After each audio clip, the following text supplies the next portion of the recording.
Julien Korbekal et son gouvernement viennent d'étaler encore une fois leurs insuffisances et leurs limites quant à la gestion sanitaire et sécuritaire du Covid-19. Le point de presse de ce lundi à Rambo, dont les points focaux oscillaient entre autres sur le retour au confinement partiel, a été la preuve manifeste des balbutiements d'un gouvernement qui fout le bordel, pour reprendre cette expression chère au Premier ministre. Car comment comprendre que l'on revienne à un confinement partiel redimensionné alors que la courbe des cas testés positifs au Covid-19 est ascendante? Un paradoxe qui ne saurait s'expliquer.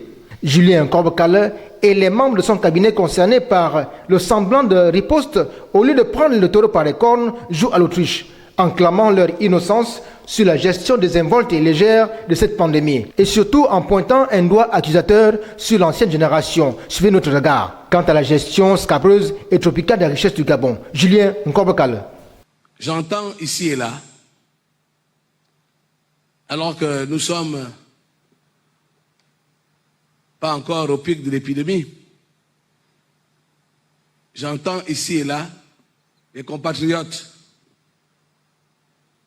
nostalgiques de leur position qu'ils ont eue il y a 20 ans ou 30 ans,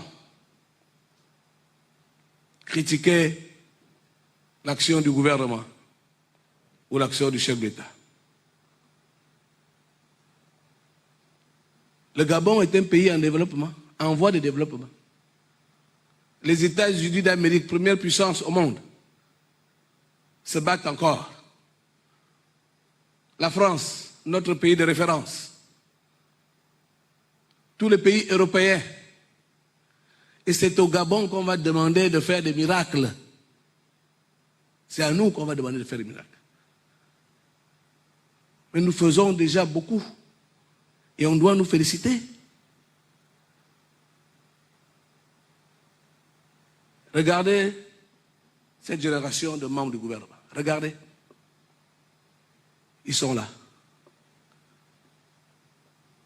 Nous avons commencé à travailler en 1990. C'est que nous avons commencé à travailler en 1990.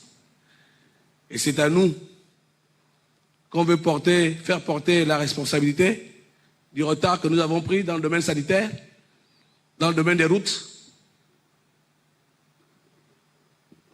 C'est à nous.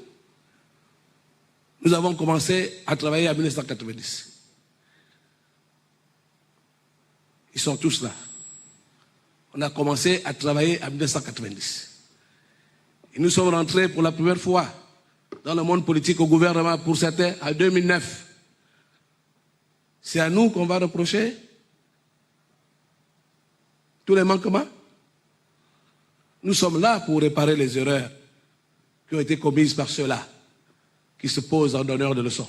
Un discours qui ne passe pas selon la société civile. Georges Paga. Contrairement à ce qui était attendu, disais-je, il s'est illustré dans des propos vraiment maladroits, hors contexte, et ce qui a scandalisé davantage l'opinion publique. Là, le COPIL est défaillant, le COPIL brille par son improvisation dans la mise en œuvre des activités. Le COPIL n'est pas professionnel, ne gère pas la riposte de façon professionnelle et inclusive. Ce qui fait en sorte que la riposte, aujourd'hui, bat de l'aile, la riposte est dans un état de léthargie.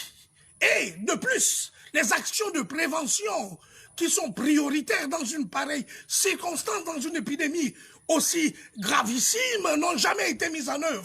Dans tous les cas, on peut donc s'attendre à une augmentation exponentielle des cas positifs d'ici la fin de ce confinement partiel qui a l'air d'une invitation à un bal masqué. Rappelons que 211, c'est le nombre de cas testés positifs en date du 28 avril 2020 au Gabon.